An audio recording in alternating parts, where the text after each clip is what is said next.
Bien, mis hermanos, Proverbios 1 al 7. Lo vamos a leer alternadamente y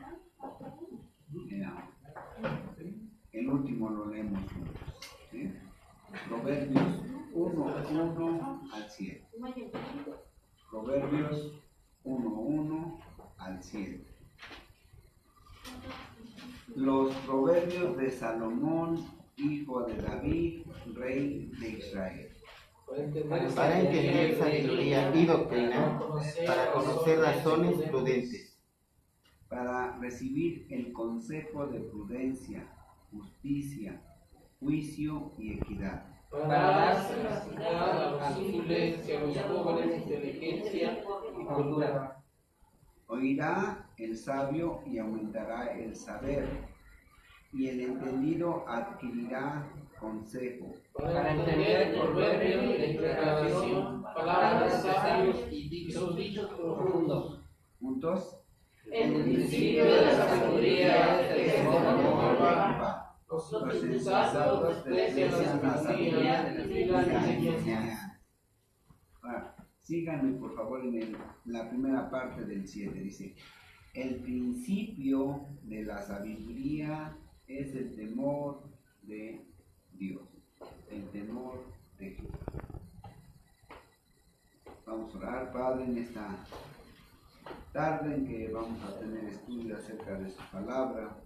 Que sea su Espíritu Santo, Señor, dándonos el entendimiento, dándonos el consejo, dándonos, Señor, esa sabiduría venida del cielo, para que su pueblo se alimente a través de esta palabra. Que sea su Espíritu Santo utilizando la carne de este hombre, Señor, y que todo sea para su gloria y honra, en el nombre precioso de nuestro Señor Jesucristo. Amén. Bien, vamos a sentarnos. Hermanos, este libro yo lo leí cuando todavía no sabía ni siquiera que había cristianos, ¿no? No sabía que había católicos y que había testigos. Y yo me lo bebí, me lo comí. Y hermanos, en verdad, si yo hubiera tenido temor de Dios, si yo hubiera entendido que lo que este libro dice, ¿verdad? Y que manda que obedezcamos para que todas las cosas nos salgan bien, mi vida hubiera sido en serio. Porque a través de los años me he dado cuenta que este libro de Proverbios se cumple totalmente. Se cumple en las bendiciones, pero también en sus castigos y en su maldición. ¿Qué es maldición, hermanos? Bíblicamente hablando, maldición es no recibir la gracia de Dios. El cristiano recibe maldición. En la maldición más grande no es tirar la mano para recibir de la misericordia de Dios. Es tremendo esto. De modo que vamos a empezar a ver Proverbios como estudio y vamos a tratar de que eso nos sirva, que tengamos temor. Mucho del problema hoy en las congregaciones, en la iglesia de Cristo, es el que no tenemos temor de Dios. Si tuviéramos temor de Dios, hermanos, les aseguro que las iglesias serían otras iglesias, que los cristianos serían otros cristianos, que verdaderamente no fuéramos un poquito en el mundo, sino que seríamos un sol, por decirlo así, en el mundo. Somos luz, pero a veces esa luz como que pareciera uno de esos faroles, ¿verdad? ¿Se acuerdan los faroles de cuando andamos en el mundo? Faroles de Navidad. Pues a veces así son los cristianos, unos poquitos ahí que a veces se apagan y se aprenden cuando debemos de ser unas lumbreras verdaderamente. ¿Y todo por qué? Porque no tenemos temor de Dios. Y vamos a ver, hoy vamos a tener estudio, yo voy a enseñar esto el domingo, pero mucho más profundo porque me voy a extender, pero ahorita vamos a tener estudio para ver qué está diciendo Proverbios, ¿verdad? Vamos Primero, los proverbios de quién? De Salomón, hijo de David, rey de Israel.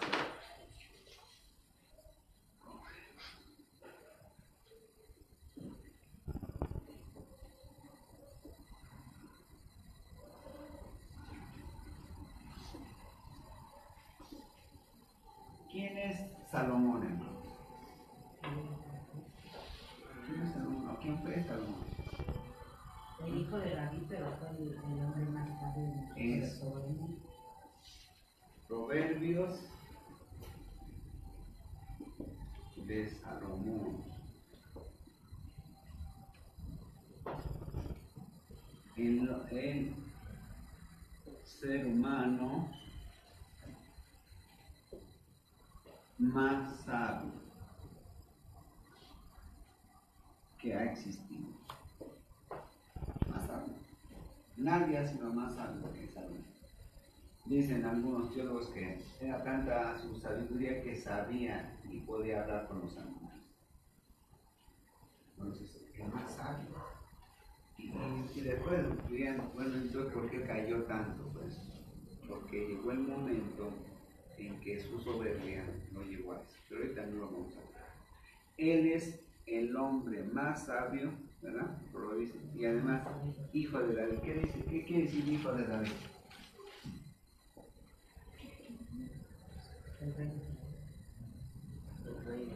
Cuando dice nuestro Señor que Él es el hijo de David, ¿no? Y también dice que el hijo del hombre. Es decir, es un hombre. No es un superdotado, ¿no? En el sentido de fuerza, pero sí es superdotado en cuanto a la inteligencia, en cuanto a la sabiduría. Pero es humano, es un hombre. Todo eso tiene, ahorita vamos a ver por qué, ¿no? Porque cuando el hombre ve la Biblia, el hombre natural ve la Biblia, dice, pues es que esto es de Dios, y como es de Dios, quizás ni existe ese Dios, y quizás ni existe lo espiritual, de modo que no me interesa. Pero cuando vemos que es de parte de un hombre, quizás, ¿verdad?, nos llegue a interesar. Pero este hombre no es cualquier hombre, es el hombre más sabio que ha existido. ¿Sí? Bien. Y además, ¿qué es? Rey de Israel.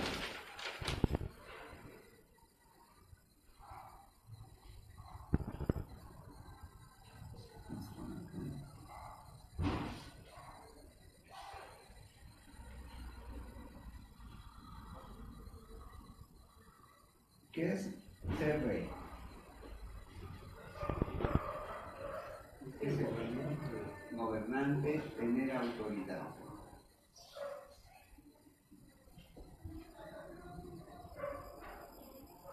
Lo que está diciendo, miren, los proverbios de Salomón son proverbios hechos por el hombre, ¿no?, por el hombre más sabio que ha existido en la tierra, que es un ser humano y que conoce al hombre. Siendo humano, conoce al hombre, por lo tanto puede aconsejar al hombre. Y por otro lado, que tiene autoridad para hacerlo. No en el sentido para nosotros la autoridad en cuanto a que nos mande, no, sino que tiene autoridad. Cuando a nuestro Señor Jesús le decían allá en Mateo, ¿verdad?, dicen que hablaba como quien tiene autoridad. ¿Qué quería decir eso? Cuando yo sé hacer las cosas y las hago, tengo autoridad. Y por ejemplo, si yo soy un mecánico y vienen varios mecánicos aquí a visitarme y ven que yo hago bien las cosas limpio bien las bujías, sé armar un motor y todo eso, eso me da autoridad, una autoridad moral. Entonces, cuando decían que nuestro Señor Jesús hablaba como quien tiene autoridad y no como decía, y no como los escribas y los fariseos, así nada más dice el versículo, pero se está refiriendo a que Jesús tenía autoridad cuando hablaba acerca de la obediencia a Dios y acerca de la santidad, porque Él lo hacía. llevaba a cabo, obedecía, y entonces sabía obedecer a Dios y sabía hacer las cosas que él mismo predicaba. ¿Sí? Entonces, aquí dice, Salomón tiene autoridad, ¿por qué? Porque tiene sabiduría. Tiene sabiduría. Por eso, estos proverbios de Salomón son importantísimos para los cristianos. Importantísimos. Bien, entonces, por eso el primer versículo está diciendo eso, ¿no? Es una palabra de hombre, porque Salomón, él basó toda su sabiduría acerca de lo que él escribió. Obviamente el Espíritu Santo le indicó qué escribir, ¿verdad? El Espíritu Santo trabajó sobre él, pero el Espíritu Santo dejó que Salomón por un tiempo, ¿no?, predicara y enseñara cosas que son ciertas en nuestra vida terrenal, pero que el Espíritu Santo le dejó por un tiempo que no hablara de cosas espirituales. Ahorita vamos a ver por qué razón. Porque el Espíritu Santo, ¿verdad?, tenía que dejar que la obra de Salomón fuera como fue. Primero, ¿qué pasó? Llevó a Israel a la parte más alta de justicia, porque él era un hombre justo, ¿verdad? Él llevó a Israel a un comportamiento santo, llevó a Israel a una prosperidad económica. Pero ¿qué pasó después? Cuando llega al pináculo, a lo más alto, él se aleja de Dios. Y cuando se aleja de Dios, viene la decadencia espiritual, moral y económica de Israel. Ahora, nuestro Dios, ¿verdad?, dice que Él no quita lo que da, ¿verdad? En Romanos dice que Dios, ¿verdad?, sus decretos de Dios, ¿verdad?, en este caso era un decreto de Dios tener sabiduría Salomón. Dice que los decretos no los quita. Dios no los quita. Lo que Dios ya te dio como sabiduría nunca se te va a quitar. Pero si vemos Proverbios, lo habla en un sentido muy diferente, ¿verdad? Lo dice contento, lo dice lleno de amor, lleno de tranquilidad, lleno de paz. Pero cuando vamos a Eclesiastés, ¿sigue siendo sabiduría? ¿Eclesiastés muestra sabiduría? Sí. Sí, pero habla mucho más de eso.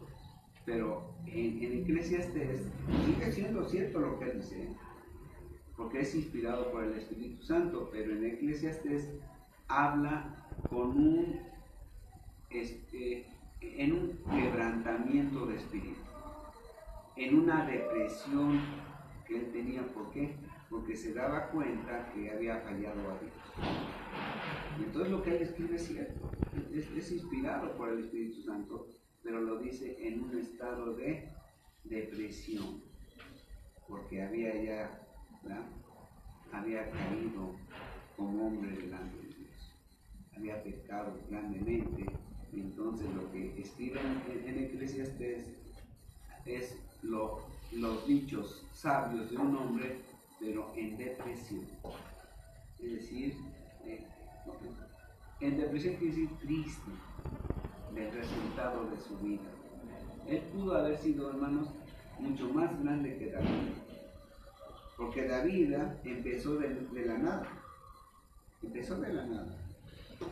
fue escalando y siempre fue fiel a Dios.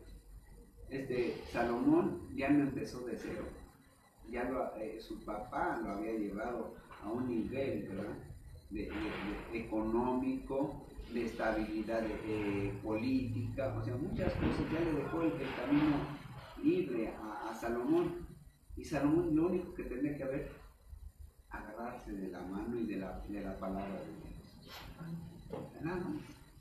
Y es curioso. En ese caso él subió más arriba, pero cayó. El otro subió, pero se mantuvo. Exacto. Se mantuvo ahí, esa es la gran diferencia. Es la gran diferencia. Ahora, es curioso, hermanos, que en nuestras vidas, nuestra generación, estoy hablando de la generación de nosotros, ¿no?, nos ha pasado igual que con nuestros hijos. Yo creo que nuestra generación, ¿verdad? En cierta manera es responsable de lo que pasó con nuestros hijos. Esta generación es muy perversa, pero no es espontánea, es decir, no salió de la nada, sino de una equivocación de nosotros. Una equivocación, ¿por qué? Porque nosotros dijimos, ¿verdad? ¿Cómo fuimos educados nosotros? Fuimos educados de una manera dura, diríamos. Dura, ¿verdad? Y nuestra generación dijo, no, pues nuestros hijos empezó a entrar la psicología y que decía que mucha dureza a los hombres les provocaba traumas y que provocaba problemas psicológicos. Entonces nosotros dijimos, vamos a apapachear a nuestros hijos, esperando que nuestros hijos fueran mejores. Ese era el plan de nosotros, ¿no? Que nuestros hijos fueran mejores, ¿verdad? ¿Sí? Pero bien, entonces vemos cómo Salomón, ¿verdad? Aquí en Proverbios está en lo más alto de su sabiduría y de su entrega a Dios.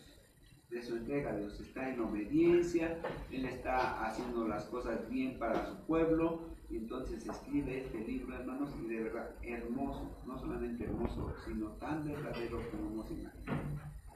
Bien, entonces dice Salomón, un hombre, el más sabio, ¿verdad? Por eso escribe estos proverbios que debemos de atender, porque es el más sabio, pero además es un hombre que conoce la naturaleza humana y además tiene autoridad para decirlo. Tiene autoridad para decirlo.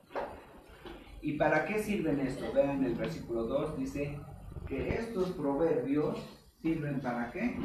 Entender. ¿Entender qué? Sabiduría. Voy a explicar. La inteligencia es la capacidad que tenemos los seres humanos, ¿verdad? Unos más, otros menos, pero es la capacidad de aprender las cosas. Yo creo que el hermano Marcelino es muy inteligente más que yo, entonces él va a aprender más fácilmente a arreglar carros. Yo sigo teniendo inteligencia, pero él es más inteligente que yo, entonces va a aprender más rápido, ¿verdad? Bueno, así todos los cristianos tenemos una capacidad, una inteligencia para aprender. Ahora, esa es la inteligencia. La sabiduría es la capacidad que tenemos de nuestros conocimientos, de lo que aprendemos, ¿verdad? Lo podamos conjugar de modo que sepamos aplicar esos conocimientos. Puede haber hombres que aprenden muy rápido las cosas y son inteligentes, pero ellos necesitan ser sabios, porque no bastan los conocimientos, no basta la capacidad de aprender, sino ahora lo que necesitamos después de saber las cosas es cómo aplicarlas. Y eso se llama sabiduría. Eso se llama sabiduría. Por eso dice aquí, dice, para entender sabiduría, es decir, para que aprendamos a aplicar lo que ya sabemos, lo que ya aprendimos. ¿Sí? ¿Vamos entendiendo? Entonces, ¿sirve para qué? Para entender sabiduría, es decir, saber aplicar nuestros conocimientos.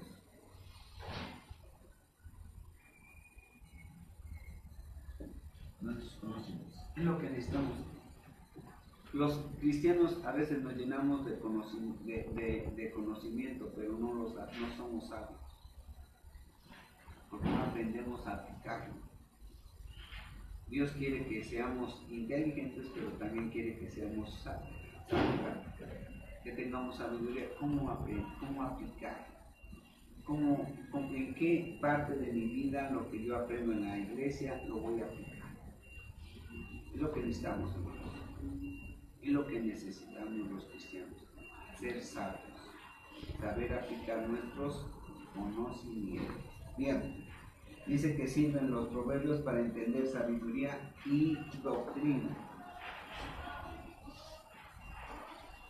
Y doctrina. ¿Qué es doctrina? Doctrina es el conjunto de conocimientos ordenados, bien acomodaditos, ¿verdad?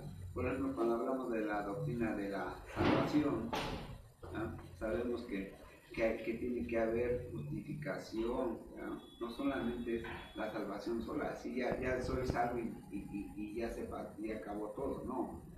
Son varias cosas, ¿verdad?, que Dios hace en un acomodo judicial para que nosotros seamos salvos. Nos tiene que comprar primero, nos tiene que limpiar, nos tiene que justificar, ¿sí? Y todos esos conocimientos, ¿verdad?, llevan un proceso, o sea, la salvación lleva un proceso judicial. Y entonces eso se llama doctrina, conocimientos ordenados. ¿Ya? Dice, para que aprendamos, ¿ya?, a aplicar nuestros conocimientos y aprendamos a ordenar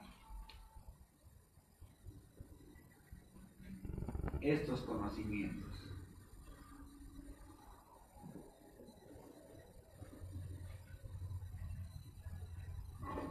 Sí. Las iglesias no saben muchas veces, y yo recuerdo cuando el hermano Abel llegó por primera vez allá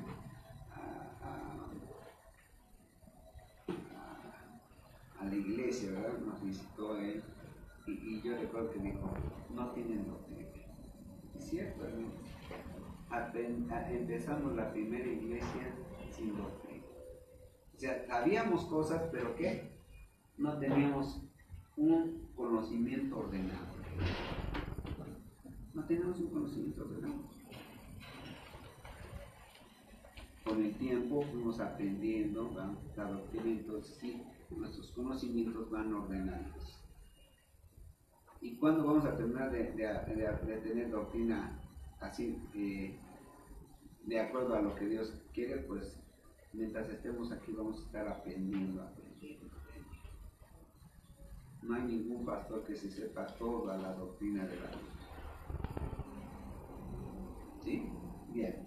Entonces dice que esos proverbios sirven para entender, ¿verdad?, para saber aplicar nuestros conocimientos y tener doctrina, es decir, ordenar nuestros conocimientos de una manera correcta.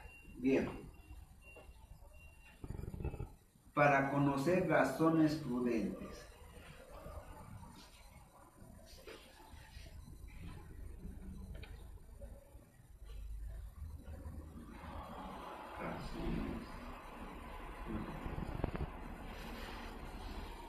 ¿Qué es ser prudente?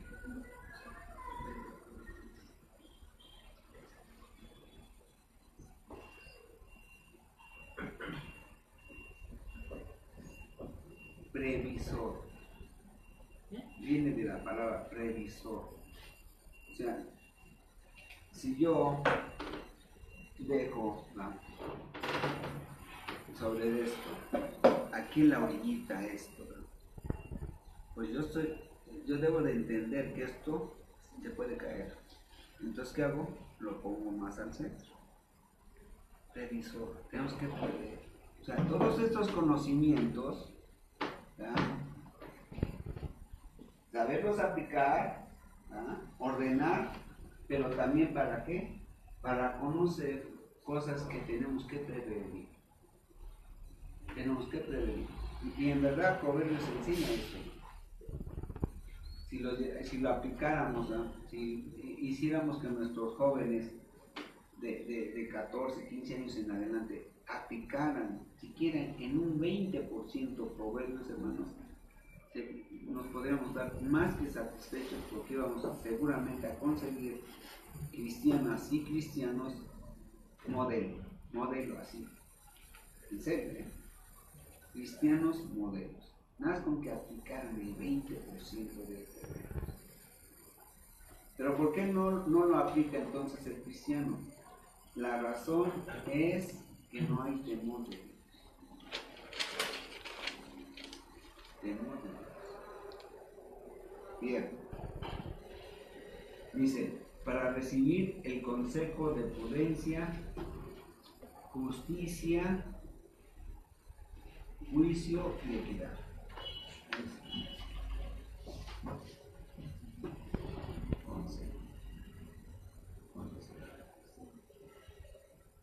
¿Consejo de qué?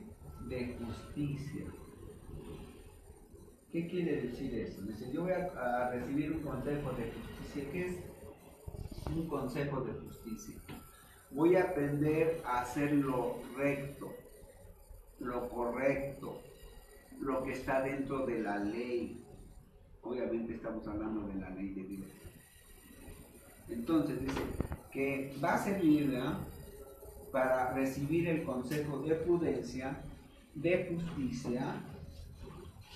Esto quiere decir lo recto, lo lícito. ¿Qué es lo lícito, hermano? ¿Qué es algo lícito?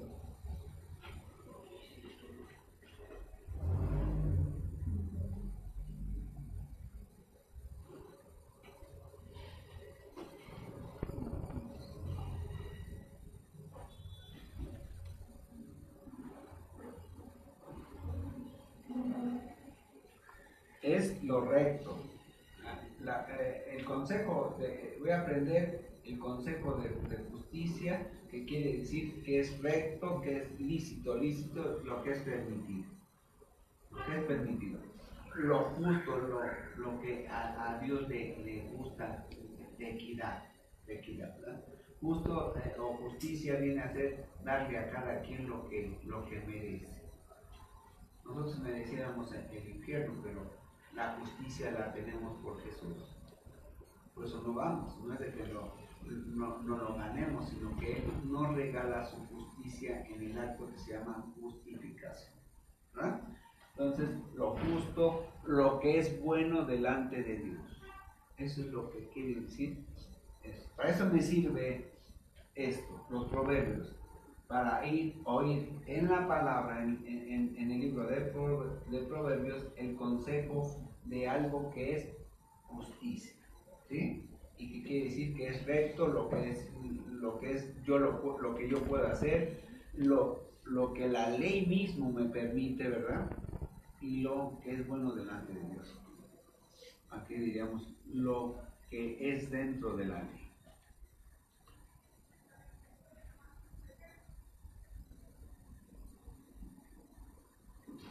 Eso es lo que está diciendo ahí.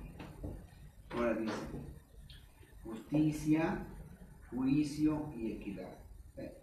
Hay juicio, que ahí repite, ¿verdad? Justicia y juicio. Ahora, ¿qué es juicio? Una persona que está en su juicio no delira. Entonces dice, lo que está diciendo es, van a aprender a hacer todo esto, pero además van a tener conciencia de lo que hacen. Van a tener conciencia de lo que hacen. Vamos a saber qué estamos haciendo. Y en verdad, hermanos, cuando leemos Proverbios o cualquier parte de la Biblia, nosotros, el Espíritu Santo, aparte de redarguirnos, porque nos redarguye el Espíritu Santo, también nosotros a veces estamos oyendo al Espíritu Santo, pero muchas veces ni necesitáramos que el Espíritu Santo nos redarguyera, sino que nosotros mismos sabemos que está mal. ¿Robar es malo? ¿Matar es malo? Sí. Ahora, ¿por qué? Porque si yo mato, yo también me expongo a que otro me mate. Si yo hago, yo mato, yo digo, bueno, yo tengo derecho, me tengo que defender y aquí me compro la pistola y porque alguien me quiere agredir, a lo mejor nada más de una manera verbal, yo agarro, saco la pistola y me estoy defendiendo. Pues la misma actitud que yo tomo es la misma que puede tomar otro, entonces por lo tanto yo debo de evitar matar. Robar igual, ¿verdad? Si yo robo de una manera descarada o de una manera oculta, de todos modos es lo mismo, ¿verdad? Yo me expongo a que alguien me robe o que alguien me asalte. Entonces yo debo de tener juicio, entender que yo todo lo que Dios manda es para la justicia y que yo lo tengo que hacer de una manera consciente. ¿Sí? Bien. Ahora dice, prudencia, justicia, juicio y equidad. Equidad. Ahora, fíjense bien, cuando nosotros aprendemos a ser justos, ¿qué será mejor? Ser bueno. Estoy hablando desde el punto de vista humano, no de Dios, ¿no? Dios es otra cosa, de hombres, de seres humanos. ¿Qué es mejor, ser justo o ser bueno? ¿Qué es mejor? ¿Sí? Pero los humanos, sobre todo los papás, las mamás, tratamos de ser buenos en lugar de ser justos. Y ahí es un gran error. Vamos a poner un ejemplo. Un padre, ¿verdad? Tiene 2 hijos, uno le ayuda toda la vida a sus negocios y el otro, pues, de vez en cuando y quizás nunca. Entonces el papá, queriendo ser bueno, dice, bueno, pues yo le voy a dar la mitad de mi herencia a este y la mitad de mi herencia a este otro. Eso es ser bueno. Pero lo justo es que le dé más al que le ayudó más, ¿no? Eso es lo justo. Se esforzó más, ¿no? Muy aparte del uso que le den a la herencia, eso es aparte. Simple y sencillamente lo que este merece es más que lo que este merece. Este merece una parte porque es mi hijo, este merece una parte porque es mi hijo, pero además porque lo trabajo. Entonces mejor es ser justo con los hijos que ser bueno. Cuando el hombre trata de ser bueno, generalmente lo que va a pasar es que no va a ser justo. El único que puede ser bueno y justo en su justa medida es Dios. Nada más. Nada más. Bien, entonces dice que todo esto va a servir para que hagamos las cosas justas, la hagamos conscientemente y equitativamente. Porque a veces nosotros vamos a ser los receptores de todo esto, ¿verdad? Pero a veces vamos a tener que ser como jueces, ¿verdad? Voy a pensar, ¿verdad? que yo soy un gobernador. Voy a pensar que soy un gobernador. Entonces, como gobernador, yo debo de hacer justicia, hacer lo recto, ¿verdad? Lo que está dentro de la ley. No me debo de dejar llevar por los sentimientos. Tengo que dejarme llevar por lo que está dentro de la ley, lo que permite la ley, lo correcto delante de la ley. Y además tengo que ser equitativo. Porque a veces hay juicios en los que hay que repartir, ¿verdad? Hay que repartir. Y entonces tengo que repartir de acuerdo a lo que merece. De acuerdo a lo que merece.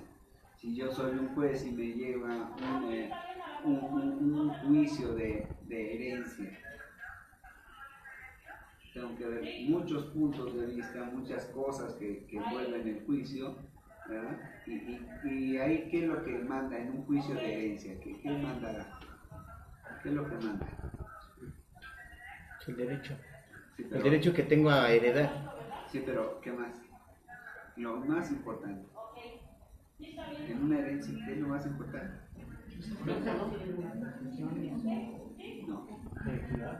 No. Lo que determina el que da la herencia. La voluntad del muerto. Eso es lo que importa. Ahí, o sea, ¿no? Sí. Y ahí es conforme a derecho. Sí. Eso es lo importante.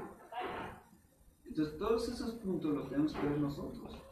También hasta para estar en una congregación tenemos que ser. Entonces tenemos que ver las aristas y lo que es lo recto. ¿Bien? Ahora bien, dice, ¿para qué más sirve? Para dar sagacidad. ¿Qué es sagacidad? Este es el cuarto. ¿Qué es sagacidad? Un hombre es ¿se llama? Bueno, ser sagaz es un hombre que ve más allá de lo que la situación presenta, ¿verdad? Por ejemplo, vemos ahorita esto y estamos usando de sagacidad, estamos profundizando, ¿verdad? Si leemos nada más el primer versículo, pues dice ahí que lo escribió Salomón, que es hijo de David y que es rey de Israel, pero nada más, hasta ahí. Pero si somos sagaces, entonces profundizamos. A ver, ¿qué más dice? ¿Y qué más dice? Esto, que es el hombre más sabio, que es un ser humano y que tiene amor. Eso es sagacidad. ¿Sí? Ahora, dice, para dar sagacidad a los simples, ¿a los qué? A los que ven las cosas. Dice, el hombre que aprende bien de los proverbios, que se profundiza en los proverbios, que pide el entendimiento al Espíritu Santo para entender los proverbios, va a tener sagacidad. Va a tener sagacidad. No va a ver las cosas tal cual, ¿verdad? Sino va a profundizarlas. Y a través de profundizarlas, ¿qué va a hacer? Se va a volver, ¿qué? Previsor.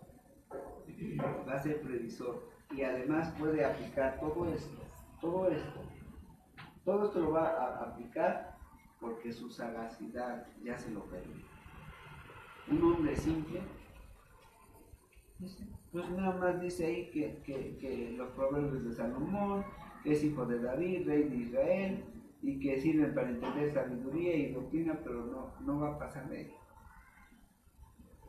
Así hay pastores y predicadores. Pastores y predicadores que leen la Biblia y sí. Y ya leerla y escucharla limpia, sí. Pero Dios no quiere eso. Dios nos dice nuestro Señor Jesucristo que tenemos que escudriñar las escrituras. No dice, léanlas. Escudriñen las escrituras. Desmenúcenlas. De tal manera que vean lo profundo. Porque el martes estuvimos viendo Mateo 5. Mateo 5. Y cuando vemos Mateo 5, hermano, dicen los teólogos y dice la iglesia romana, ¿verdad? Es la predicación más bonita y hermosa de Cristo. Sí, cierto. Pero también es la más terrible. Es la más terrible. Porque está hablando para salvos. Para salvos. No es para. Dice, los que sean así, los que tengan estas características y que hayan escuchado y que hayan comprendido a Jesús, son así. Esas son las características de los salvos. No está hablando que todos los hombres son así, ni que van a ser así, sino que son así porque son salvos. Y excluye a todos los demás. Pero el hombre simple no se da cuenta de eso. No se da cuenta de eso. Dice, qué bonito se oye lo que dice Jesús. Qué bonito el segundo y el tercer. Se oye muy bonito. Pero es muy terrible. Muy terrible. Bien. Entonces, dice el 4. Estos proverbios sirven para dar sagacidad a los simples y a los jóvenes inteligencia y cordura. Dar sagacidad, ya vimos que es sagacidad.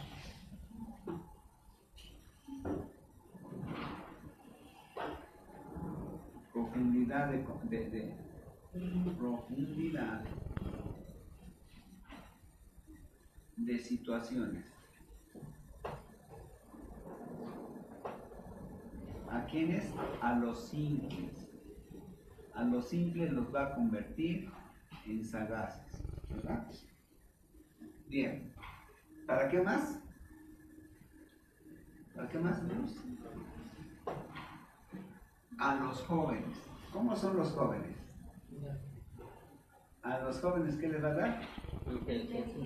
Inteligencia. Y cordura.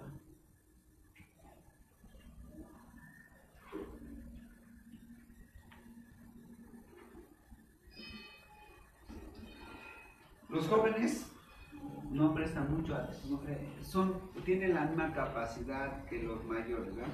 Voy a pensar, yo tenía tanta inteligencia a los 20 años como la tengo ahora.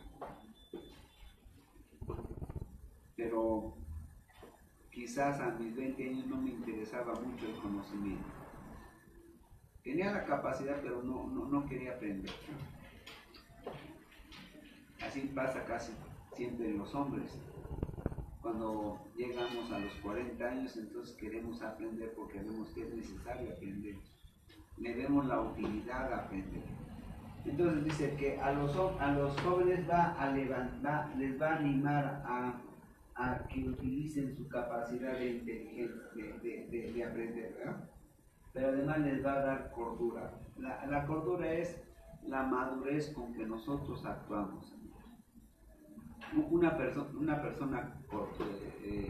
con cordura o cuerda, está hablando, es que decir una persona cuerda, ¿no? Una persona que está consciente de todas las cosas. A veces en la Biblia se dice la misma palabra, pero de diferente manera, ¿no? Se usa un derivado para no hacer monótona la escritura, ¿no? Hace rato hablamos de cordura y de conciencia. Pues es lo mismo.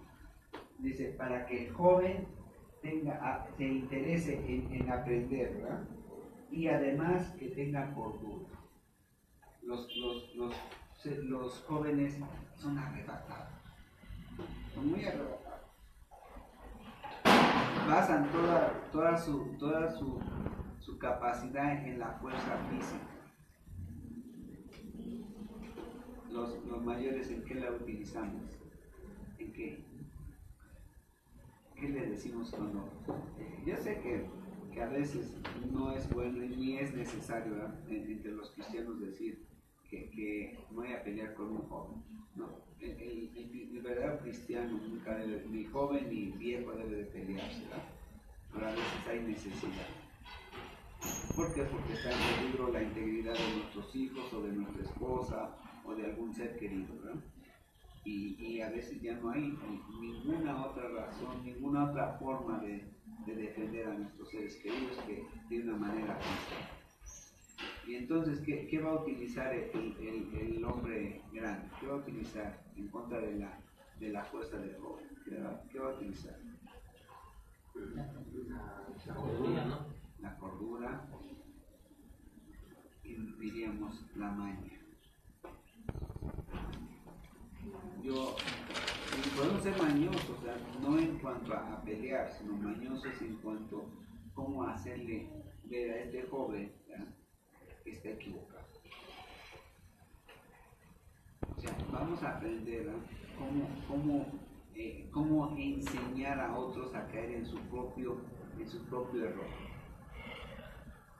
Eso también es maña.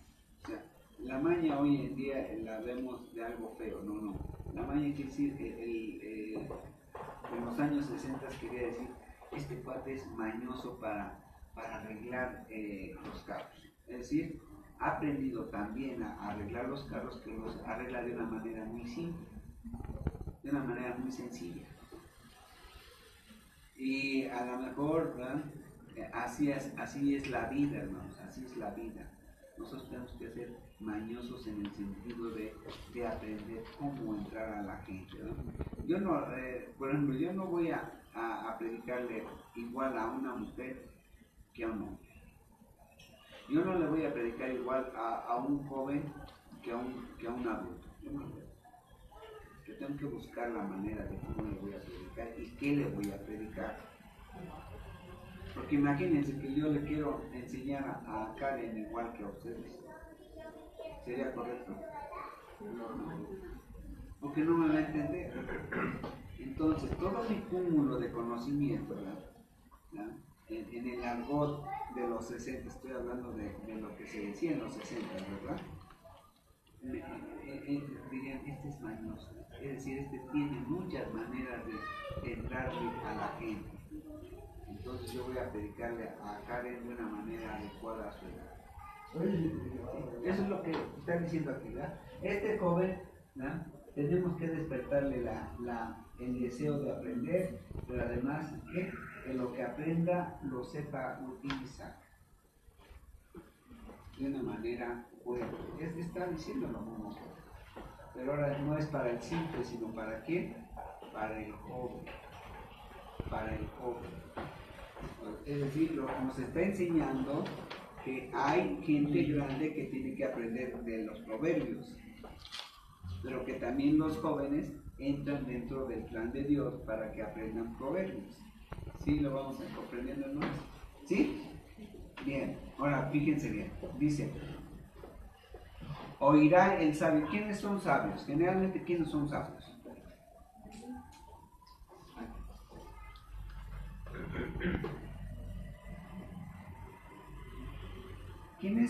Generalmente, ¿quién es más sabio? ¿Los jóvenes o los maduros o los viejos? ¿Quiénes son? Los viejos. Dice, si el viejo, ¿verdad? Que es sabio ya de por sí, oye, ¿verdad? Oye los proverbios, ¿qué va a pasar con él? Va a aumentar su sabiduría. Va a aumentar su sabiduría. Dice, no va a dejar de ser sabio, va a ser más sabio. Va a tener más conocimiento y va a tener más facilidad de utilizar esos conocimientos. ¿Bien? Y el entendido adquirirá consejo. ¿Quiénes son los entendidos? Los que escuchan. Cuando alguien en los 60 le decía a alguien, entiéndeme, le estaba diciendo, entiéndeme, le estaba diciendo, primero escúchame lo que te quiero decir. Lo que te quiero decir, entiéndeme, ¿verdad? Dice, el entendido, el que escucha, el que aprende, ¿verdad? Dice, ese que es el entendido adquirirá consejo, es decir, va a aceptar consejo. Un consejo más sabio, ¿no? que le va a aumentar también su saber, le va a aumentar su conocimiento. ¿Sí?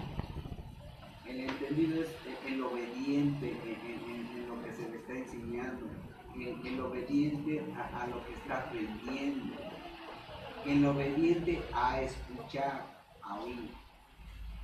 Mucho del problema hoy en día en las iglesias es que no sabemos oír. No sabemos oír. Bueno, es más, no sabemos ni leer. No sabemos leer.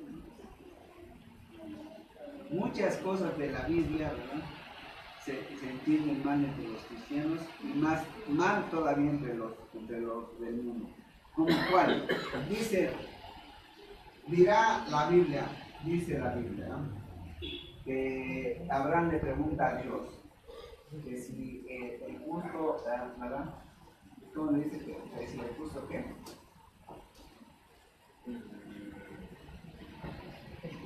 ¿Cómo dice el mundo? El mundo dice que el justo, que los justos pagarán por los pecadores.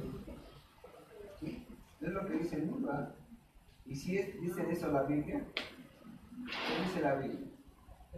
Pagarán los justos por pecadores, es lo que se dice. ¿Y dice así la Biblia? ¿Qué es lo que dice la Biblia? Abraham le dice, Señor, pagará. Él hace una pregunta, no asevera. Y le dice a Abraham, Señor, ¿pagarán los justos por los pecadores? Y la Biblia no lo dice de una manera explícita, pero a través de que dice que 50, que 40, que 30, que 20, que después 10, el Señor le está diciendo no van a pagar los justos por los pecadores. Si hubiera alguno justo, por el uno, por uno justo, dice que se salvarían todos. Pero dice que no hay justo, ahí lo que está diciendo, no hay justo ni aún uno en Sodoma y Gomorra. Y se queda en 10, ¿por qué? ¿Por qué se queda en 10? Al último dice, dice Abraham, y si hubiere 10, después de que empezó con 50, dice, y si hubiere 10 justos, dice el Señor, por esos 10 los perdonaría. Pero ¿por qué se queda en 10? Había uno. ¿Eh? Había uno. No. En 10 es totalidad. Ajá. Es totalidad. Y le dice, de los 10, no hay ninguno justo. Es decir, la totalidad de ellos está por mí. No hay justo. Por eso queda en 10. 10 habla 10 de totalidad porque, por ejemplo, cuando nuestro Señor Jesús llegan con él, ¿cuántos eran los leprosos? 10. Entonces, dice que todos los hombres están leprosos espiritualmente, ¿no? Y cuando dicen, ¿y cuántos son los mandamientos? 10. Porque esos 10, si los vemos a profundidad, esos 10 abarcan todos los 613. Son 613 los mandamientos, pero los 10 abarcan a todos esos. Y así vemos, hay más ejemplos de 10. Ahorita no los tengo en la mente, pero 10 vírgenes. las 10 vírgenes. Las 10 vírgenes habla de la totalidad de las iglesias cristianas. Igual. Y así, ¿verdad? El 10 quiere decir totalidad. Bíblicamente hablando es totalidad. Bien. Ahora dice, el 5 dice, el sabio oirá el consejo y aumentará su saber. Si escucha ¿qué? Si oye ¿qué? ¿Si oye qué?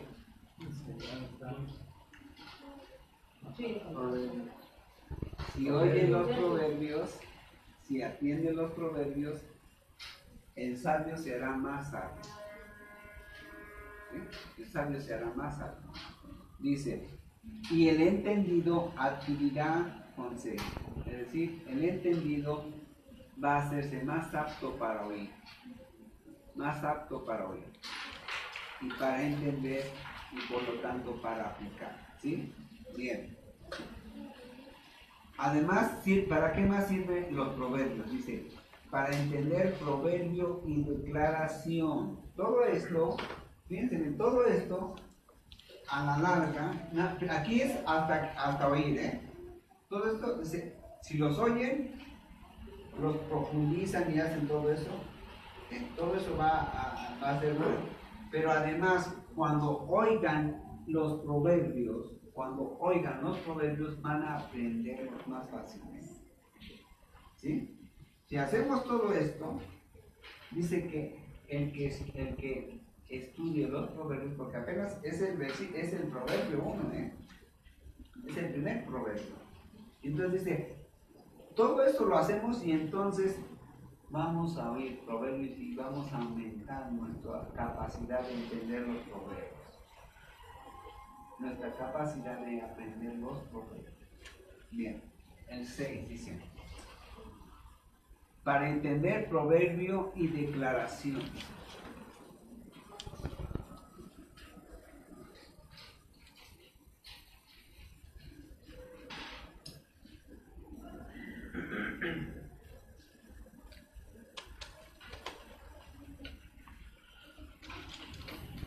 ¿Declaración de qué, no?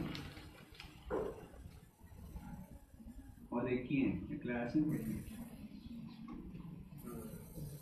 Dice, todo esto va a servir para entender proverbio y declaración, pero ¿declaración de quién?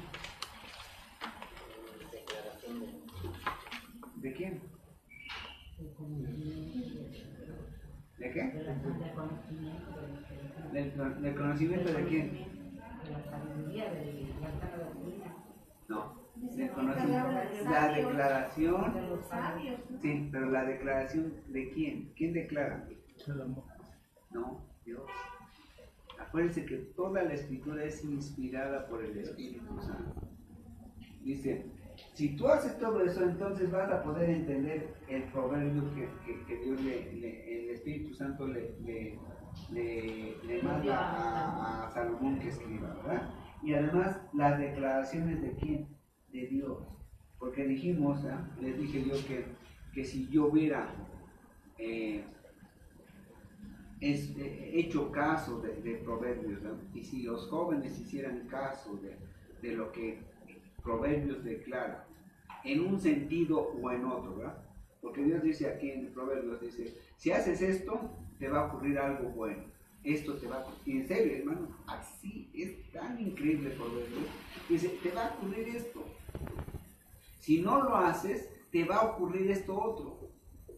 Y en ambos casos resulta.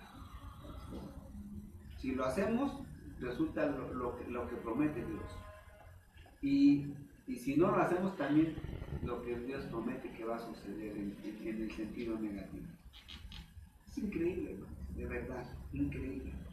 Yo me lamento tanto que no hubiera tenido yo un maestro, ¿verdad?, que me hubiera hablado de esto, que me hubiera insistido, ¿verdad? Es que no te apartes de Proverbios, no te apartes. Y mi vida hubiera cambiado mucho. Lo único bueno es que no los hubiera conocido, ¿verdad? Qué bueno, eso es lo único bueno, ¿verdad?, que me resultó de todo eso, que los conocí a ustedes. Bien. Dice, ahora el 7. Bueno, vamos a seguir con el 6. Dice, para entender también palabras de sabios. Nunca se olviden de seguir la secuencia, ¿eh? Dice, es para entender proverbio y declaración. Para entender también palabras de sabios y sus dichos profundos. ¿Sí? Nunca pierdan la secuencia de lo que está diciendo. Bien, el versículo 7 dice, ahora, el principio de todo esto, lo primerito que tenemos que tener para que creamos todo esto, para que lo oigamos, para que lo atendamos y para que lo pongamos por obra, que es el temor. El temor. Vamos a ver por qué es temor. Miren, en el mundo la mayoría de los hombres dicen, yo no le tengo temor a Dios, porque a Dios no hay que temerle, a Dios hay que ¿qué dice? Respetarlo. Y es un error tremendo, hermano. Es un error tremendo. Los hijos nos respetan, pero mientras estamos presentes, ¿sí? Nuestros hijos nos respetan, ¿verdad? No son capaces de ser groseros, ni de faltarle respeto al maestro, ni a los compañeritos, ni de decirle groserías. Pero a una cuadra, tú estás y se desata. Se desata. Ese es el respeto, ¿no? Lo que hacen en presencia tuya. Pero si te temen, lo más seguro es que no lo hagan, aunque tú no estés presente. Sí, en el conocimiento de Dios no hay base para saber qué es el respeto a Dios. Exactamente. Pero el temor, vean que vamos a, guarden su lugar y vamos a Santiago. Vamos a ver por qué. Santiago 2:19.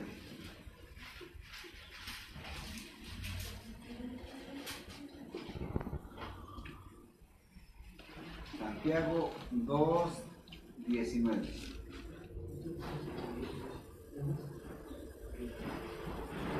¿Tú crees que Dios es uno? Bien haces. También los demonios creen y tiemblan.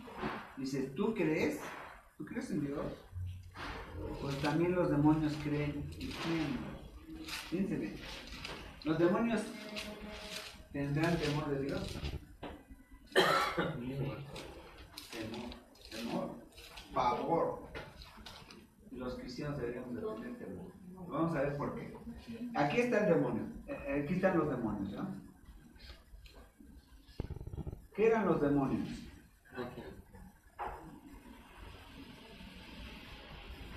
Ángeles eran ángeles de luz. Sí eran, ¿verdad? Eso era los demonios. ¿Y qué implica ser un ángel de Dios? Un ángel de luz. Primero, convivían con Dios.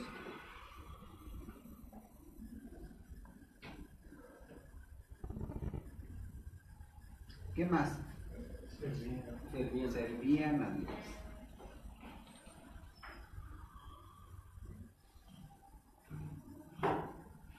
Obedecían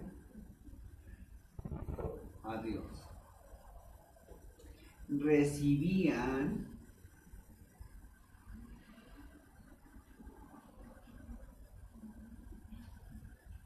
de Dios todo.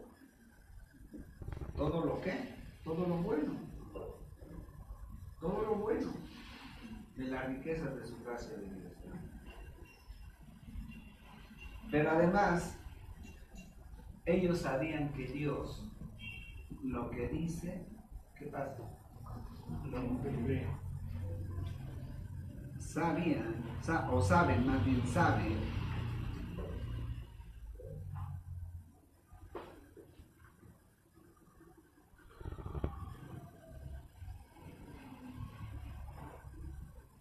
se cumple. Tienen temor de Dios. ¿Por qué? Porque saben que se va a cumplir. Ellos ya saben. Ellos saben que Dios no miente. Dice que Dios no es hombre hijo de hombre para mentir. Y dice Dios, diré y no haré. Es decir, ahí implica, diré que te voy a bendecir y no te voy a bendecir. Sí te voy a bendecir. Pero si te digo que te voy a castigar, dice Dios, puedes tener la seguridad que te voy a castigar. Entonces les dice a los demonios, ¿verdad? A los demonios, ustedes, ahí en la escritura, ¿verdad? Les he dicho, este es el juicio para ustedes. Y por eso los demonios creen lo que Dios ha prometido y lo que Dios lo va a cumplir. Y por eso tiemblan. Por eso tiemblan. Pues así también los cristianos deberíamos de temblar. Decir, Dios me ha prometido que yo soy su hijo y que me va a bendecir grandemente, pero también me dice que allá en Hebreos, Hebreos 12, 5 al 8, me dice que no solamente me va a disciplinar, sino que también me va a azotar. Y como Dios no es como mi papá o como mi mamá, ni como mi tío, ni como mi abuelita, entonces se va a cumplir lo que me dice. Deberíamos de temer. ¿Y eso haría qué? Que nosotros hiciéramos caso de toda la palabra, no solamente de Proverbios, de toda la palabra. Por eso, hoy en día los jóvenes no tienen temor de Dios, los cristianos jóvenes, ¿no? Pero ¿quién tiene la culpa? Los predicadores, los pastores, los papás, toda la iglesia tiene la culpa.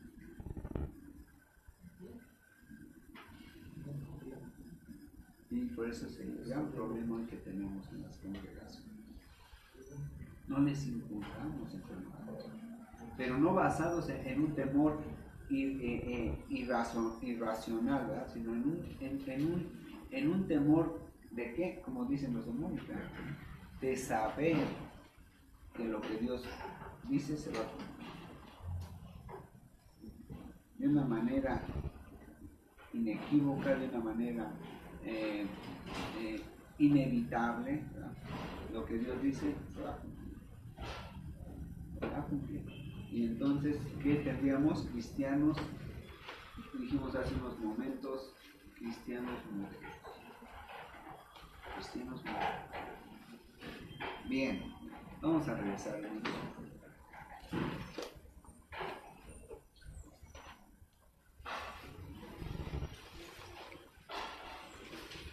Bien, entonces dice, el principio de todo esto es el temor a Dios. Salomón, cuando escribe Proverbios, estaba en el temor de Dios. Estaba en el temor de Dios.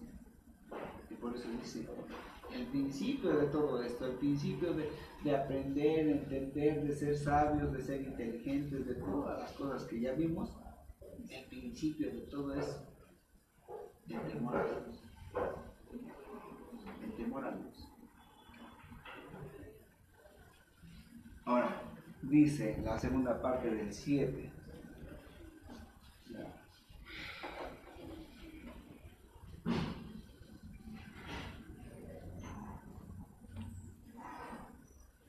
Ahora dice, la segunda parte dice, los insensatos desprecian la sabiduría y la enseñanza.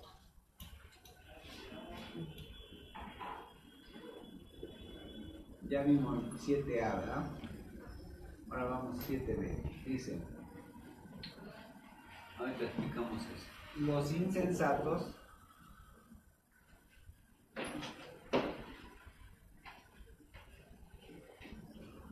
¿qué hacen?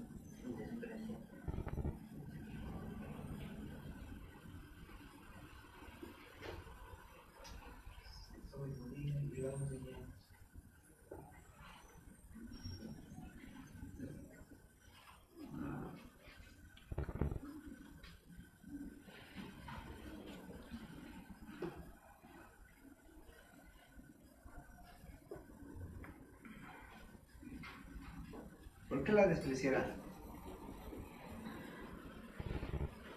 Porque no saben. ¿Por qué? Porque no leen. Por falta de temor de Dios. Porque no tienen temor de Dios. Porque no tienen temor. No, lo dice la palabra de Dios, pero yo no lo creo. No tengo temor, o sea, no sé que se va a cumplir. No creo que se va a cumplir. No creo que Diosito es muy bueno. Dios es amor, dice. Mientras no haya vida espiritual, no. Exactamente. Por eso son insensatos. No tienen sensatez.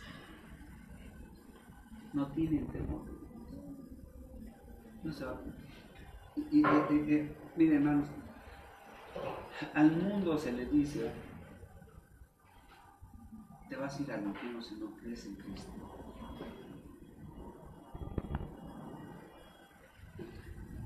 No, yo tengo mi Biblia católica. Voy a misa todos los domingos.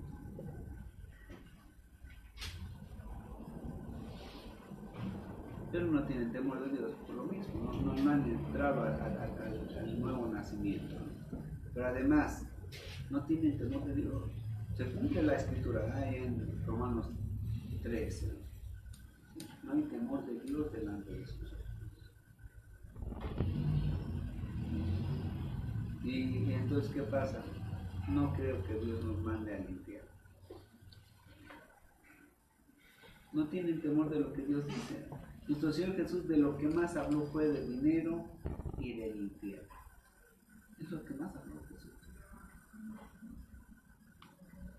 Pero ¿qué pasa? Y lo dice nuestro Señor Jesús directamente, ¿verdad? Ahí en Mateo, lo dice en Lucas, en Marcos, en Lucas, en Juan. No temen a Dios, no temen lo que Dios dice. Y entonces no van a Jesús. Por eso Dios nos tiene que... el domingo vamos a hablar acerca del hombre caído. El hombre caído. ¿Quién es el hombre caído? Y vamos a ver tantas cosas, hermanos, que si somos cristianos nos vamos a horrorizar de cómo son los cristianos hoy en día. Y yo creo, que nos llegue el temor de Dios sería lo mejor. Sería lo mejor. Bien, entonces dice, los insensatos desprecian la sabiduría y la enseñanza de los proverbios. ¿Por qué? Porque no tienen.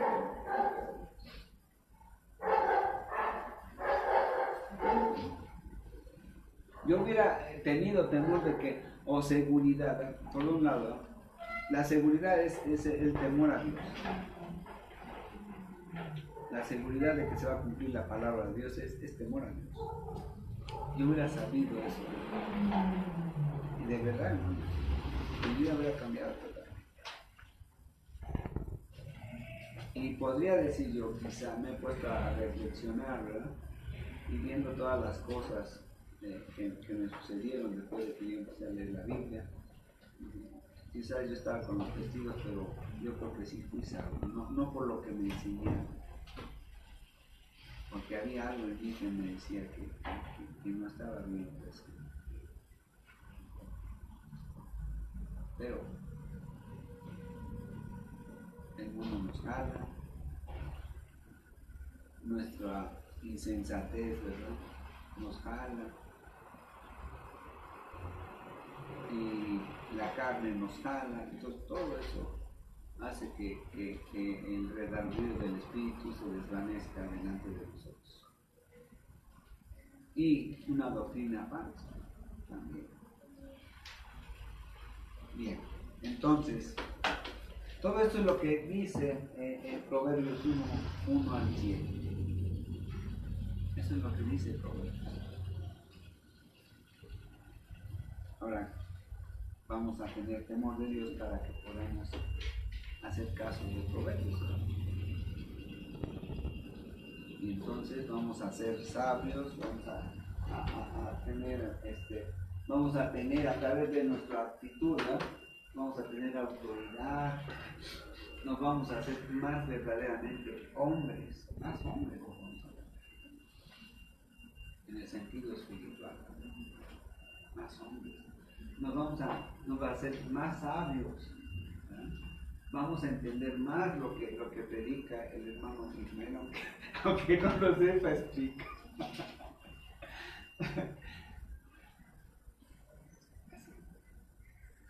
Así. Y vamos a reconocer cuando alguien es prudente, vamos a reconocer cuando alguien tiene prudencia, y eso nos va a ayudar también a nosotros.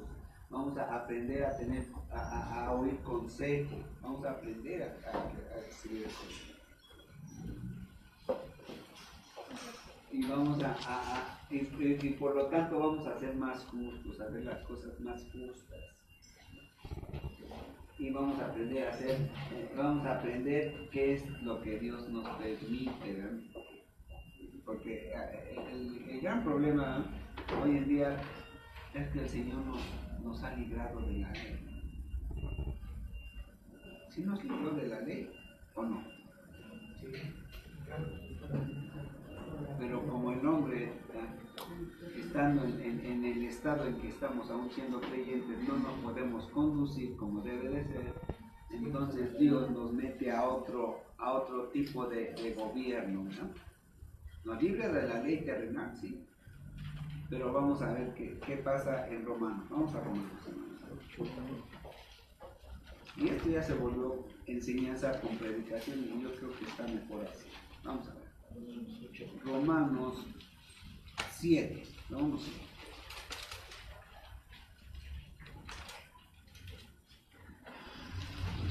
ver. En el capítulo 6 dijimos que nos habla de morir al pecado, ¿no? Morir a la carne. En el versículo capítulo 7 nos habla acerca de una comparación de la ley, ¿verdad? Con respecto a nosotros cuando morimos a la carne.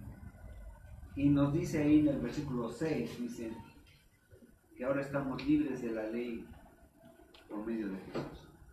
Por haber muerto para aquella en que estábamos sujetos a la ley. La ley de Dios la ley terrenal mata. ¿Por qué nos mata? ¿Por qué nos mata la ley de Dios? Nos condena por el pecado. El alma que pecar es a morir. Todos pecamos, todos estamos condenados por la ley. Pero estábamos sujetos a ella. Pero como ya Jesús nos libró de la ley, ¿no? Dice en la segunda parte, dice, de modo que sirvamos bajo el régimen nuevo del Espíritu. Dice, sirvamos bajo el nuevo gobierno del Espíritu. Ahora, el que nos gobierna a nosotros es el Espíritu Santo.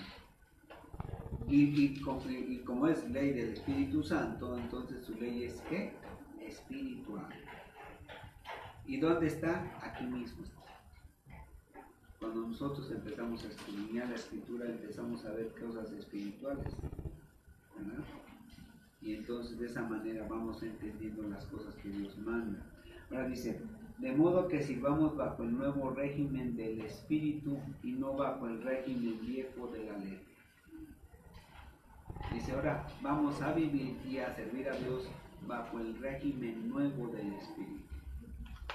Ya no lo vamos a hacer como lo entendían los judíos. Ya no lo vamos a hacer como lo entiende el hombre natural. Ahora lo vamos a hacer como lo entiende. Más bien como lo manda Dios y como lo entiende nuestro espíritu. Como lo entendemos espiritualmente. Porque aparentemente está aprendiendo nuestra carne, pero no es cierto. No es nuestra carne. En nuestro espíritu. La carne está aquí porque en nuestro espíritu le dice, ahora sí vas a la iglesia, ahora sí vas al estudio, ahora sí vas a la predicación. La carne no cree que está muy a gusto. Por eso muchas iglesias, todas las iglesias se paran, se van al baño 3, 4, 5 veces. Se sienten incómodos. Y por eso mismo, que la carne no está a gusto, pero se sujeta, ¿no? Por el poder de nuestro espíritu. Y ese poder el poder de nuestro espíritu depende de muchas cosas. Depende principalmente de que el espíritu le está enseñando a nuestro espíritu, pero también porque nuestro espíritu ya está sujeto completamente a la voluntad de Dios, pero además, ¿no? Está peleando por nuestra carne y vence a la carne. Se ejercita el espíritu. Pero cuando es un espíritu medio flojo, dice, le voy a dar chancecita a la carne. Le voy a dar chance a la carne. Porque no recibe alimento, porque no pone atención a lo que se está predicando, a lo que se está enseñando, y entonces no se fortalece. Entonces la carne pues hace presa de él. ¿Sí? Bien. Ahora dice, entonces nosotros, hermanos, en verdad nosotros estamos ya no libres de la ley de Dios. Estamos, ¿no? Más bien libres de la ley de Dios, pero la terrenal. Y la ley espiritual es a la que entramos. Miren, vamos a Corintios. 1 de Corintios 15. No, 1 de Corintios 9. 1 de Corintios 9.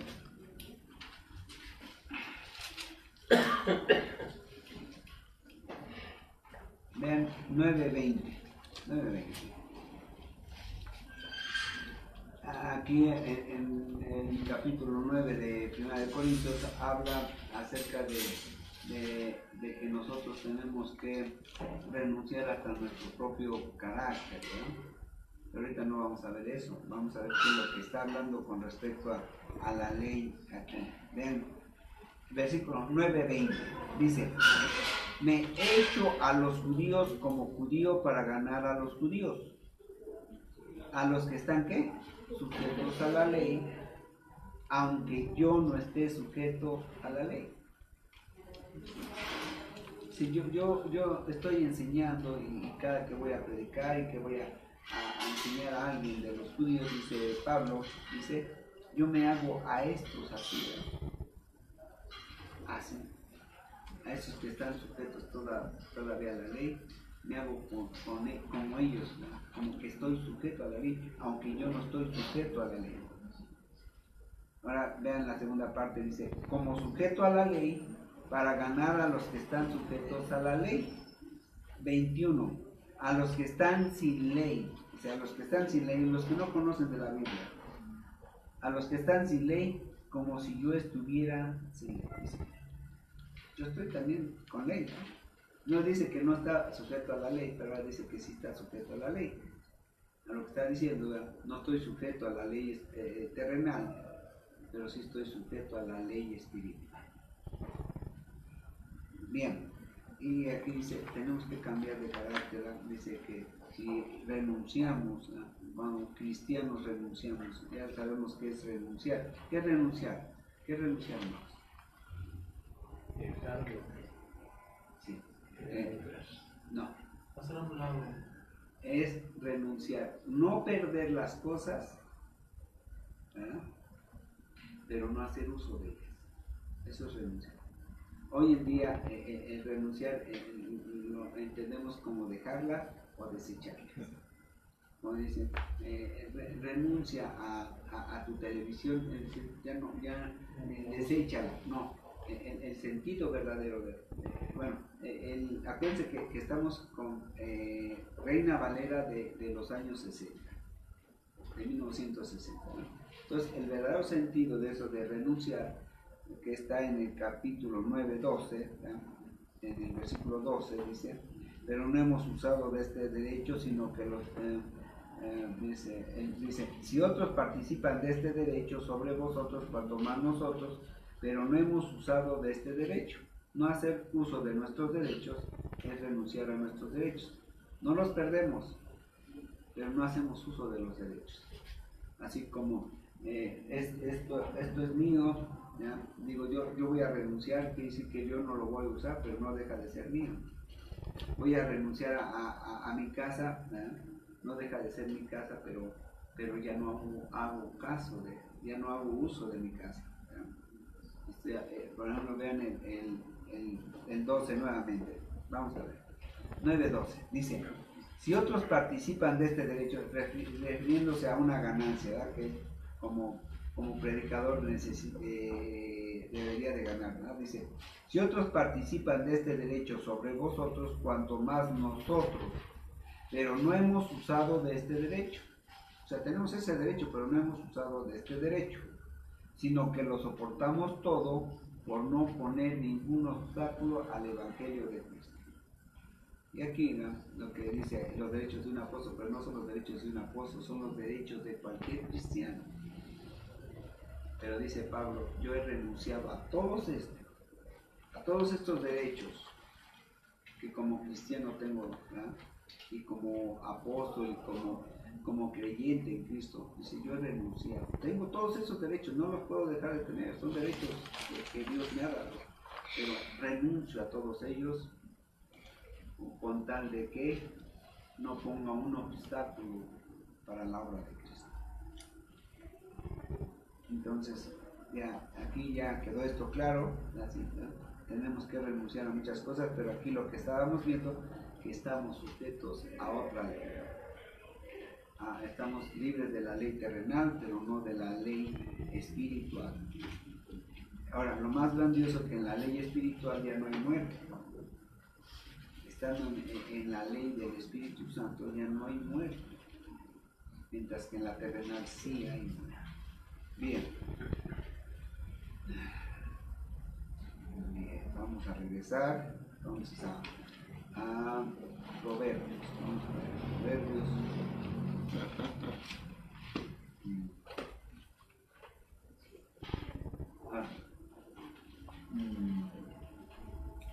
Entonces dijimos que los insensatos desprecian la sabiduría y la enseñanza. ¿Por qué? Porque no hay temor de Dios. No hay temor de Dios. ¿Cuánto temes a Dios?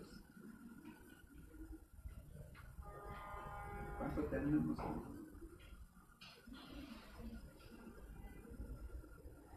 Sí, yo estoy seguro, hermanos, que si aquí a veces se congregan 30, 40, ¿no? A veces 10, a veces 15. Si todos tuviéramos el temor, es decir, la certeza de que lo que Dios manda, ¿verdad? Lo primero que Dios manda, lo segundo que lo que Dios ofrece, y lo que Dios dice que viene como disciplina para los cristianos. Si lo creyéramos todo, martes, jueves, ¿eh? Y domingo estaría aquí. Lleno, sí. ¿Sí? ¿Por qué? Porque hay temor de Dios. Y nos dicen, tengo un tantito. O vamos a Dios solamente, ¿verdad? En la necesidad. Y si vamos, siempre vamos en la necesidad. Pero no vamos en la obediencia. Es lo más importante. Vamos en la necesidad, pero no vamos en la obediencia. Bien. ¿Alguna otra cosa, hermanos, que quieran ver? Ya di predicación y enseñanza. Estaba leyendo Sí. aquí de Job 28, 28. ¿En cuál, perdón, hermano? Job 28, 28. Juan 28. Job 28, 28. Perdón, vamos a ir a Job 28, 28.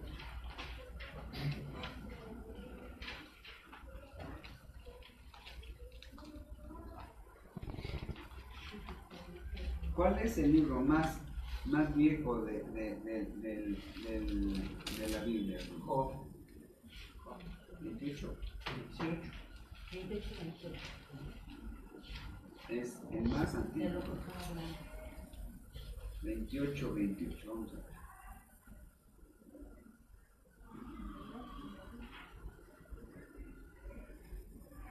Dice, ando ennegrecido. No. Job, perdón, 29, 28. Ah, no, sí, 28, 28. Y dice, y dijo al hombre, he aquí que el temor del Señor es la sabiduría y el apartamiento del mal. ¿No? Job. No, Job 28, ¿Es 28. Job? ¿Es Job? Sí, sí, es 28, 28. Ah, Dice, ¿sí? sí, El temor de Dios y de la inteligencia. no, es que por un momento dije, a lo mejor dijo, ¿Sí? Hermanos, acuérdense que el autor de toda la Biblia, el autor de toda la Biblia es el Espíritu Santo.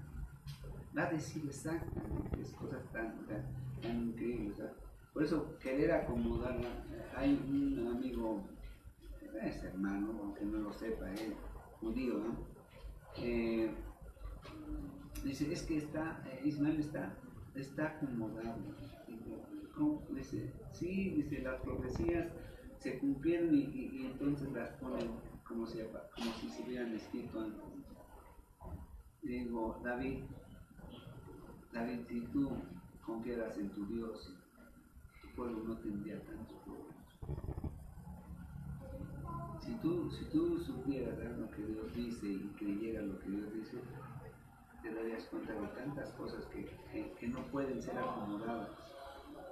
No pueden ser acomodadas. La Biblia, quería yo acomodar un versículo, hermanos, que concuerde con lo que dice Proverbios. Job habrá vivido quizás allá como por el 2500 antes de Cristo, ¿no? Y entonces diríamos, Job aquí dice que el principio de la sabiduría es el temor de Dios, y lo dice también Salomón.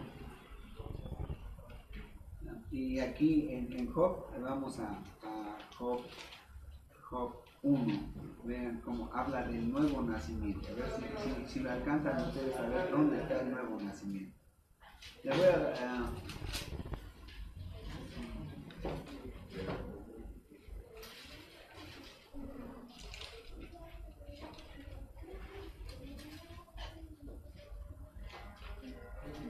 Les voy a dar 4 versículos, el 19 al 22 y ustedes me van a decir dónde está el nuevo nacimiento. ¿Sí? Te lo voy a leer yo. Dice Job 1:19. Y un gran viento vino del lado del desierto y azotó las 4 esquinas de la casa, la cual cayó sobre los jóvenes y murieron. Y solamente escapé yo para darte la noticia, es lo que dice un sirviente a Job, ¿verdad? Entonces Job se levantó y rasgó su manto y rasuró su cabeza y se postró en tierra y adoró. Y dijo, desnudo salí del vientre de mi madre y desnudo volveré allá. Jehová dio y Jehová quitó, sea el nombre de Jehová bendito. En todo esto no pecó Job ni atribuyó a Dios de propósito alguno. ¿En qué versículo está el nuevo nacimiento? Y al final, 21. ¿cuál es? ¿En cuál? 22. ¿Dónde dice desnudos El 21. Dice, fíjense bien que dice, desnudo salí del vientre de mi madre. Desnudo salí del vientre de mi madre. Y desnudo volveré allá. Desnudo volveré. Sí salimos desnudos, ¿no? Pero no vamos a regresar. Desnudo. No vamos a volver a entrar al vientre de nuestra madre. Dice, y desnudo volveré allá, es decir, que tengo que entrar al vientre de mi madre. Ahora vamos a Juan. Vamos a Juan. Juan 3.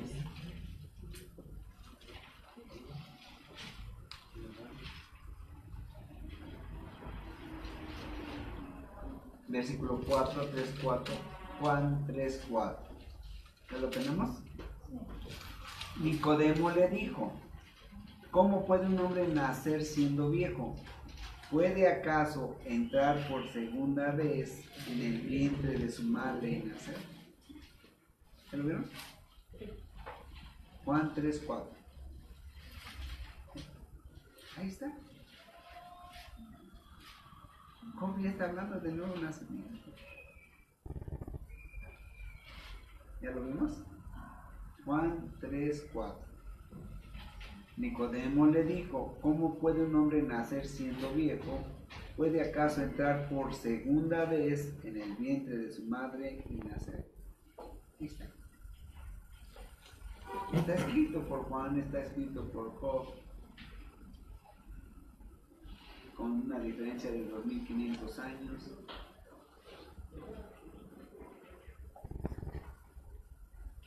Y tantas cosas, hermanos, cuando empezamos a ser espirituales, en verdad el Señor nos da tantas cosas. Ya tenemos que renunciar a muchas. Bien, vamos a... Hermano Juan, no se me tráigase su guitarra.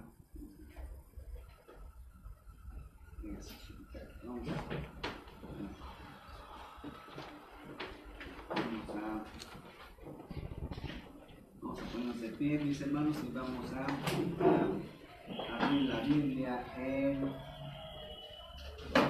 Apocalipsis.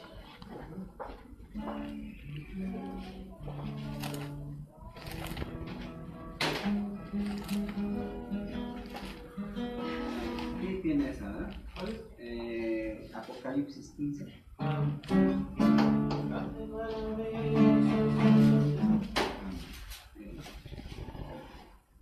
Apocalipsis 15, hermanos.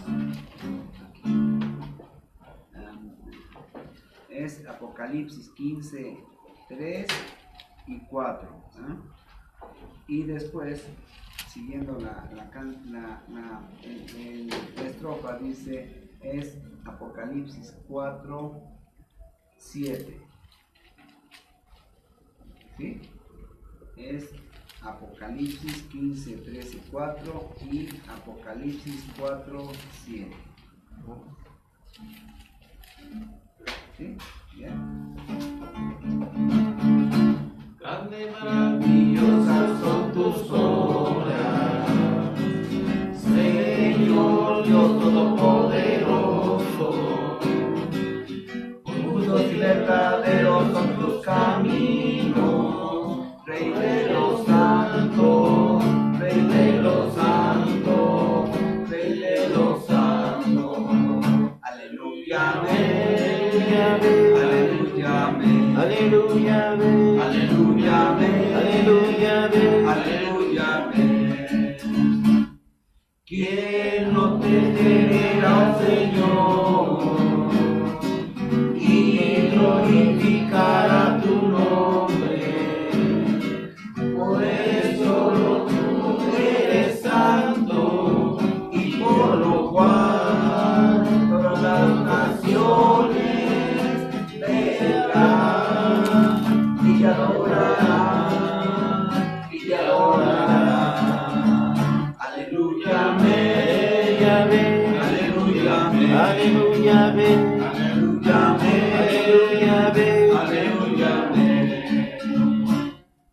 Temer a Dios y darle gloria, porque sus juicios han llegado, y adorar a aquel que hizo el cielo y la tierra y el mar y las fuentes de las aguas. Aleluya, amén, aleluya, amén, aleluya, amén, aleluya, amén, aleluya, amén, aleluya, amén. Vamos a los salmos. Pues el 121. Salmo 121.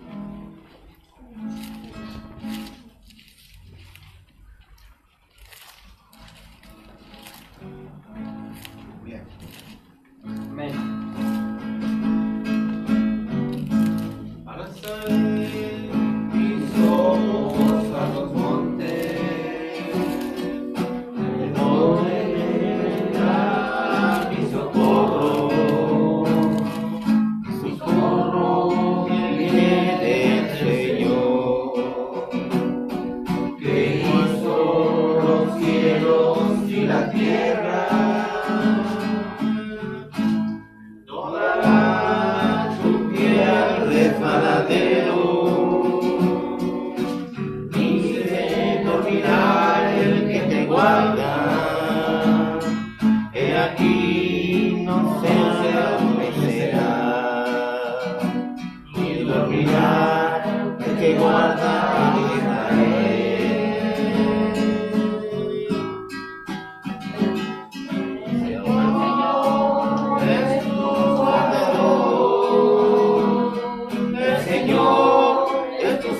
Tu mano derecha, el sol no te fatigará de día y la luna de noche. El Señor es tu guardador, el Señor es tu sombra, tu mano derecha, el sol no te fatigará de día y la luna de noche.